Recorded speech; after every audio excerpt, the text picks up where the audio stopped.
നോക്കി നോക്കുമ്പോൾ എൻ്റെ മുഹിബുകളും മുരീദുകളും ഒക്കെ അതിലുണ്ട് എന്ന് ഞാൻ മനസ്സിലാക്കി. പക്ഷേ പറഞ്ഞേക്കാം, എൻ്റെ ശിഷ്യരെ, എൻ്റെ മുരീദുമാരെ, നിങ്ങളിൽ ഒരാളടക്കം എല്ലാരെയും എന്നെയും സ്വർഗത്തിലേക്ക് കൊണ്ടുപോകോളം എൻ്റെ കാൽപാദം നിന്നേടത്ത് നിന്ന് പിരിയുകയില്ല. മഹാനായ ശൈഖ് തങ്ങൾ അവർകൾ മുരീദുകളോട് പറഞ്ഞു, ഉമ്മത്തി ഉമ്മത്തി ഇദൻ ലാ അർളാ വവാഹിദും മിൻ ഉമ്മത്തി ഫിന്നാർ ഖാല റസൂലുള്ളാഹി. അങ്ങേക്ക് തൃപ്തി വരുവോളം ഞാൻ അല്ലാഹു തആല ആഖിറത്തിൽ വെച്ച് നാം നിങ്ങൾക്ക് സ്ഥാനം നൽകുമെന്ന് അല്ല പറയുമ്പോൾ എൻ്റെ ഉമ്മത്തിൽപ്പെട്ട ഒരാൾ നരകത്തിലാകുമ്പോൾ എനിക്ക് പൊരുത്താവൂല. എല്ലാവരെയും സ്വർഗത്തിൽ കടത്തിയാലേ എനിക്ക് മതി വരുള്ളൂ, അപ്പോഴേ എനിക്ക് സ്വർഗം വേണ്ടൂ എന്ന് റസൂലുള്ള പറഞ്ഞ പോലെ മഹാനായ ശൈഖ് തങ്ങൾ എൻ്റെ മുരീദുമാരെല്ലാവരും സ്വർഗത്തിൽ പോവുമെങ്കിലേ എൻ്റെ പാദം മാറുള്ളൂ എന്ന് തൻ്റെ മുരീദുമാരെ സാക്ഷിയാക്കി തന്നെ പിടിച്ചു നിൽക്കുന്ന ആളുകൾക്ക് ഉന്മേഷം നൽകാൻ, അവർക്ക് ദൃഢത നൽകാൻ വേണ്ടി പറഞ്ഞ ബഹുജ 100 വാചകം വെച്ചിട്ട് ആ റിക്കാർഡിലുള്ളവരൊക്കെ സ്വർഗത്തിലാണെന്ന് വിവരം കിട്ടിയെന്ന് വിവരിച്ചപ്പോ ആ റിക്കാർഡിലുള്ളവരുടെ കൂട്ടത്തിലെങ്ങാനും ആരെങ്കിലും ഉണ്ടോന്നറിയാൻ ബഹുമാനപ്പെട്ടവർ പറയുന്നു, നോക്കി മലക്കിനോട് ചോദിച്ചു, അസ്റായിലിനോട്, മാലിക് എന്ന മലക്കിനോട് ചോദിച്ചു. ബഹുജ 100-ാം പേജിൽ തന്നെ പറയുന്നുണ്ട്, മാലിക് എന്ന മലക്കിനോട് ചോദിച്ചു, എൻ്റെ മുരീദുമാരാരെങ്കിലും നിങ്ങൾക്ക് കിട്ടിയ വിവരത്തിൽ സ്വർഗത്തിലുണ്ട് നരകത്തിലുണ്ടോ? ഇല്ല. മാലിക് എന്നവരും മറുപടി പറഞ്ഞു. ഇതാ സംഭവം. കൺകൂടാ വട്ടത്തിൽ എൻ്റെ മുരീദുമാരുടെ റിക്കാർഡ് സ്വർഗത്തിൽ കടക്കുന്നവരായി തനിക്ക് നൽകപ്പെട്ടപ്പോൾ ഇതിൽ കണ്ണെത്തിയവരായ ആളുകളെ മുഴുവൻ കണ്ടുപിടിക്കാൻ കഴിയാത്തതുകൊണ്ട് മാലിക് എന്ന നരകത്തിന്റെ കാവൽക്കാരനായ ഓഫീസറോട് തനിക്ക് നരകക്കാരുടെ പേര് കൊടുത്തിട്ടുണ്ടാകുമല്ലോ അല്ലാഹ്, അതിലൊന്നും വിശ്വാസമല്ലേ? എന്നാ ബനി ഇസ്ലാമാത്ത് തന്നെ വിശ്വാസമല്ല എന്ന് പറയേണ്ടി വരും. ഓരോ മനുഷ്യൻ ജനിക്കുന്നതിൻ്റെ മുൻപ് 4-ാം മാസം റൂഹ് ഊതിയിട്ട് ഓനെ നരകത്തിലോ സ്വർഗത്തിലോ നെയ്ത റിക്കാർഡ് അള്ളാന്റെ ഭാഗത്തുണ്ട്, മലക്കുകളുടെ ലോകത്തുണ്ട്, ലൗഹുൽ മഹ്ഫൂദിലുണ്ട്. ഇത് പഠിക്കണം ആദ്യം. അപ്പൊ മാലിക് എന്ന മലക്കിന്റെ കയ്യിൽ നരകക്കാരായ മുഴുവൻ ആളുകളുടെയും ലിസ്റ്റുണ്ട്. ആ ലിസ്റ്റിൽ എൻ്റെ മുരീദുമാരുണ്ടോ എന്ന് മാലിക്കിനോട് ചോദിച്ചപ്പോ മാലിക് പറഞ്ഞു ഇല്ല. ഇത് ബഹിജത്തുൽ അസ്റാറിൽ പറഞ്ഞ വിവരമാണ്. ഈ വിവരം അതേപടി ഉദ്ധരിക്കുന്ന മാലക്കാരൻ എന്ത് പേശു? ഇതിലെന്താ പിഴവ്? ഇങ്ങനെ സംഭവിക്കില്ലെങ്കിലല്ലേ പിഴവ്? മാലിക്കിനോട് ചോദിക്കാൻ പറ്റൂലേ? മാലിക്കിനോട് ഇങ്ങനെ ചോദിക്കാൻ പറ്റൂലേ? മാലിക്കിന് ഇത് പറയാൻ പറ്റൂലേ? പ്രമാണങ്ങളുടെ വെളിച്ചത്തിൽ അതല്ലേ തെളിയിക്കേണ്ടത്? അപ്പൊ ശരിക്കും ഇസ്ലാമിക പ്രമാണത്തിൽ തെളിയുന്ന സംഭവം അതേപടി വിവരിച്ചതിന്റെ മുഴുവൻ ഭാഗവും നോക്കാതെ വളരെ വിസ്തരിച്ചു പഠിക്കേണ്ട വിഷയം ലളിതമാക്കി മനസ്സിലാക്കിക്കൊണ്ട് ശരിക്കും മനസ്സിലാക്കാത്തത് കൊണ്ടാണ് മഹാനായ ശൈഖ് അവർകളെയും മാലിയെയും വിമർശിക്കുന്നത്. ഇതുപോലെ തന്നെ ശൈഖ് അവർകളെ അർത്ഥമറിയാതെ പിടിച്ചു വിമർശിക്കുന്ന ഒരു വാചകമാണ്, കുപ്പിയകത്തുള്ള വസ്തുവിനെ പോലെ കാൺമാൻ ഞാൻ നിങ്ങളെ കൽഭാഗം എന്നോവർ. കുപ്പിയകത്തുള്ള വസ്തുവിനെ പോലെ കാൺമാൻ ഞാൻ നിങ്ങളെ കൽഭകം എന്നോവർ. എന്താ മഹാൻ പറഞ്ഞത്? ബഹിജ നോക്കിയിട്ട് ബഹിജയിലെ വാചകം വെച്ചിട്ട് വേണ്ടേ മാല വിവരിക്കാൻ? ഇത് മാലക്കാരൻ തന്നെ പറഞ്ഞിട്ടില്ലേ?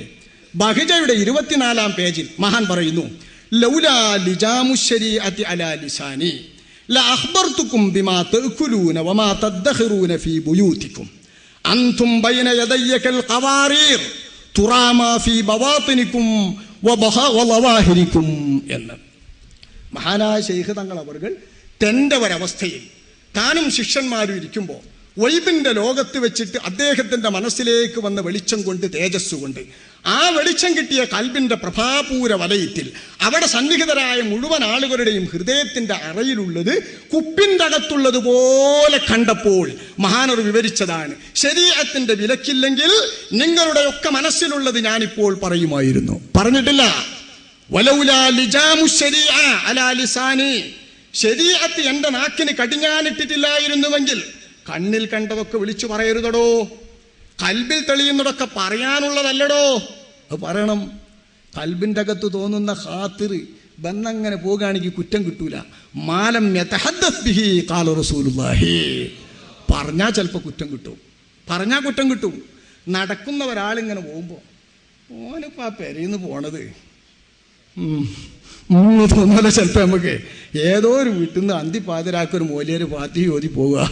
ഫാത്തിഹ ഓതി പോണ മൂലേര് പോണുണ്ടാല് കള്ളൻ നിഷേധി പുറത്തു നിന്നിട്ട് പറഞ്ഞു, മൂപ്പരാ വരവ് ഇപ്പം കണ്ടാല് ആ എന്ന് പറയുന്ന സംഭവം മനസ്സിൻ്റെ അകത്ത് അങ്ങനെ തോന്നിയത് അങ്ങനെയാണ് പോവുകയാണെങ്കിൽ തിരക്കിടില്ല. അപ്പം തന്നെ ഓൻ തിരിക്കണം.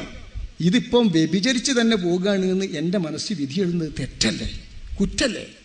അയാൾ വല്ല ആവശ്യത്തിനും വന്ന് ആ ആവശ്യം നിർവഹിച്ചു പോകുകയാണെങ്കിലോ എന്ന് തിരിച്ച് ചിന്തിക്കേണ്ട മനുഷ്യൻ അതങ്ങനെ തന്നെ വിശ്വസിച്ചാൽ സൂഉല്ലന്നെ കുറ്റം കിട്ടും. അല്ലെങ്കിൽ നാക്കുകൊണ്ട് പറഞ്ഞാൽ കുറ്റം ഗീബത്ത്, അനാവശ്യമായ ഗീബത്ത് പറഞ്ഞ കുറ്റം കിട്ടും, പരദൂഷണം. ഇത് പറയാതെ അങ്ങനെ പോയാലോ കുറ്റം കിട്ടില്ല. അപ്പൊ കൽബിൽ വന്നതൊക്കെ പറയാനുള്ളതല്ല എന്ന് പഠിപ്പിക്കുകയാണ് ഞാൻ. ഇത് തന്നെയാ ശൈഖും പറയണത്.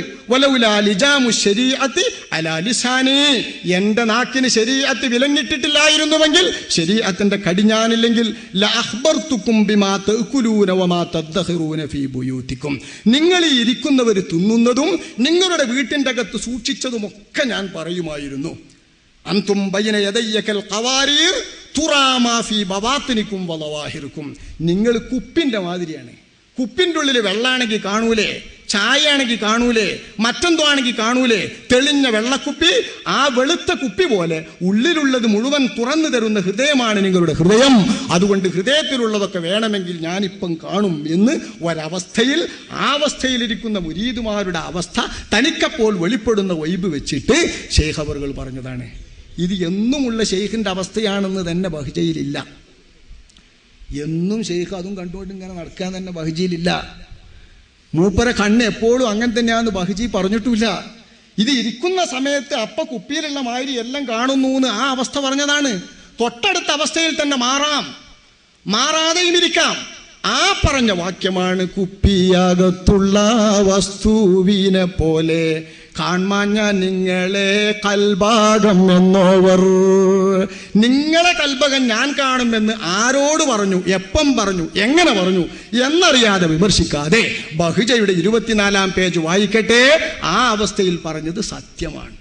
ഈ അവസ്ഥ മഹാനായ റൂഹുല്ലാഹി ഈസാ നബി അലൈഹിസ്സലാം വഅലമു മാ തദ്ഖിറൂന ഫീ ബുയൂതികും വഅലമു മാ തഅകുലൂന വമാ തദ്ഖിറൂന ഫീ ബുയൂതികും എന്ന് ഈസാ നബി അലൈഹിസ്സലാം മുഅ്ജിസത്തായി കൊണ്ട്, നമ്മൾ നിഷേധിച്ചാൽ കാഫിറായി പോകുന്ന വിധം തെളിഞ്ഞിട്ടുള്ള മുഅ്ജിസത്തായി കൊണ്ട് ഖുർആനിലുണ്ടെങ്കിൽ, നിഷേധിച്ചാൽ കാഫിറാകാത്ത വിധം, നിഷേധിച്ചാൽ കള്ളനാകുന്ന വിധം മുഹയ്യദ്ദീൻ ശൈഖ് തങ്ങൾക്ക് കറാമത്തായും കിട്ടി എന്ന് വിശ്വസിക്കുന്നതിൽ എന്താണ് കുഴപ്പം? ഇതിലെന്താണ് പ്രമാണങ്ങൾക്ക് വിരുദ്ധമായിട്ടുള്ളത്? യാതൊന്നുമില്ല. അത്തരത്തിൽ തന്നെയാണ് വിഷയം തിരിയാതെ പറയുന്നത്. 40 വട്ടം ജനാബത്തുണ്ടായാരെ 40 വട്ടം മോരൂരാ കുളിച്ചോവർ. 40 വട്ടം ജനാബത്തുണ്ടായിട്ട് 40 വട്ടം ഒരു രാത്രി കുളിച്ചു. ബമ്പം തന്നെ.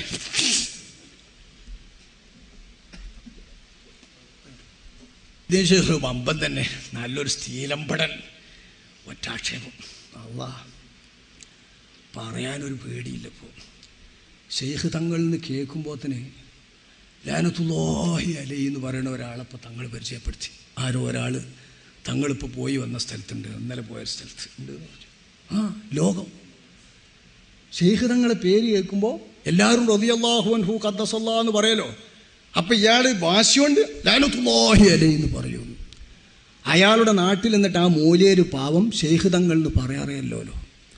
എന്താ ഈ ഹംഖിൻ്റെ നാക്കിൽ ലഅനത്തുല്ലാഹി അലൈഹി എന്ന് കേൾക്കണ്ടെന്ന് കരുതിയിട്ട്, ഇവൻ്റെ നാക്കിൽ ലഅനത്തുല്ലാഹി അലൈഹി എന്ന് പറയണ്ടെന്ന് വരണ്ടെന്ന് കരുതിയിട്ട് ഈ പണ്ഡിതൻ ഇപ്പോൾ അദ്ദേഹത്തിൻ്റെ പേര് പറയുന്നില്ല. ഇതാണ് കൂട്ടരെ സുന്നിയുടെ മനസ്സ്. ഈ ഒരു ചങ്ങാലിയെ പോലത്തെ പലരും പിഴച്ചു ഗുരുത്തം കിടണ്ടെന്ന് കരുതിയിട്ട് പറയാതിരിക്കുന്ന സുന്നി മനസ്സ്. ഈ നല്ല മനസ്സുകാർക്കിടയിൽ ഷെയ്ഖിൻ്റെ പേര് കേൾക്കുമ്പോൾ ലഅനത്തുല്ലാഹി പറയുന്നവർക്ക് എന്താ പറഞ്ഞുകൂടാത്തത്? എന്താ ഷെയ്ഖിൻ്റെ ഈ അവസ്ഥ? ഇതൊരൊറ്റ അവസ്ഥയിൽ തനിക്കുണ്ടായ ഒരു സംഭവം വിവരിച്ചതാ ഷെയ്ഖ്. 40 വട്ടം ജനാബത്തുണ്ടായാല് 40 വട്ടം വെറുതെ കുളിച്ചോ. ഇത് ഷെയ്ഖിൻ്റെ നല്ല സൂക്ഷ്മമായ അവസ്ഥയാണ്. അദ്ദേഹം പറയാണ്, എൻ്റെ ചുറ്റി സഞ്ചരിക്കുന്ന കാലത്ത് നിംതു ബി ഈവാനി കിസ്റ ഫീ ലൈലത്തിൻ ശദീദത്തിൽ ബർദ്, നല്ല തണുപ്പുള്ള ഒരു രാത്രിയിൽ കിസ്റയുടെ കൊട്ടാരത്തിൻ്റെ കവാടത്തിങ്കിൽ ഞാൻ അന്തി ഉറങ്ങി. ഫഹ്തലംതു, ക്ഷീണിച്ച് പരവശനായിട്ടുണ്ട് ഞാൻ. എൻ്റെ സഞ്ചാരകാലമാണ്. സഞ്ചരിച്ച് നടക്കുന്ന ആ കാലത്ത് പരവശനായിട്ട് ഉറങ്ങിയപ്പോൾ ക്ഷീണിച്ചുറങ്ങുമ്പോഴൊരു സ്കലിക്കൽ. ആ സ്ഖലനത്തിൽ ഫഹ്തലംതു, എനിക്ക് സ്ഖലനമുണ്ടായി. അന്നത്തെ എൻ്റെ അവസ്ഥ, ഖലനമുണ്ടായാലും ജനാബത്തുണ്ടായാലും പിന്നെ കുളിച്ച് ജനാപത്ത് തീർക്കാതെ ഉറങ്ങൂല.